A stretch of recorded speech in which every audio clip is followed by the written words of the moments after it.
Hello all. Today we are going to see a question from GATE 2017, Mechanical Paper 2, question number 8.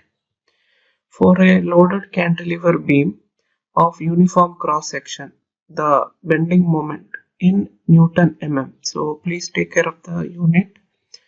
Along the length is given in this particular functional form.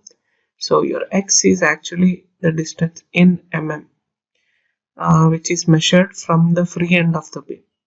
So you're supposed to find what is the magnitude of shear force in Newton in the cross section at x is equal to 10 mm. So before going into the problem, if you want to know more details about bending of beams and shear force and bending moment relationships in beams, you can check out this particular NPTEL course by Professor M. S. Shivakumar from IIT Madras. So let's go ahead with the problem.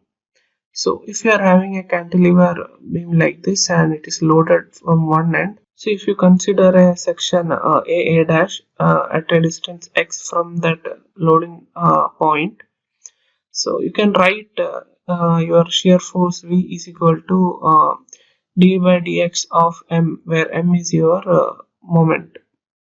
So let's use this particular formula to solve this problem. So like I said, if you consider some section A dash at x from the loading point as given here, so here this x we are taking such a way that it is measured from the free end of the beam. So this is the free end of the beam and this is the fixed end of the beam. So therefore you can directly differentiate to get what is your shear force V is equal to d by dx of m.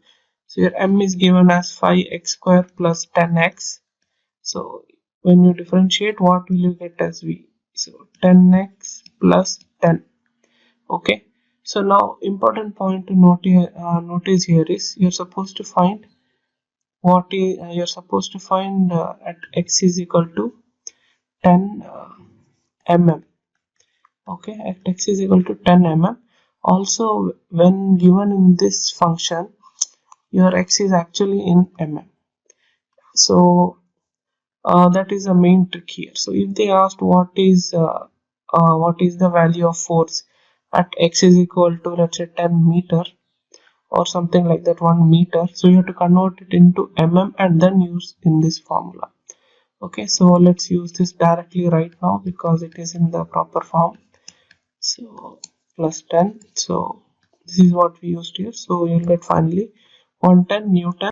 So like I said, according to the question, that is your m of x was given in some function form, right?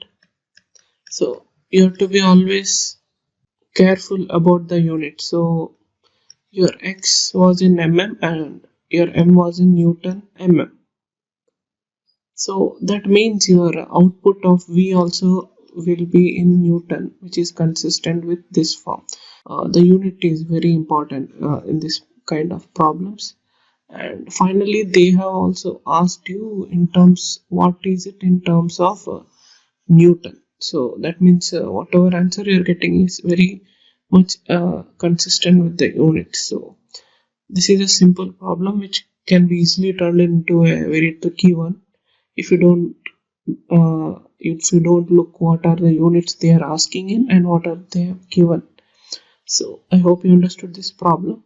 You can refer NPTEL course for more details about these concepts.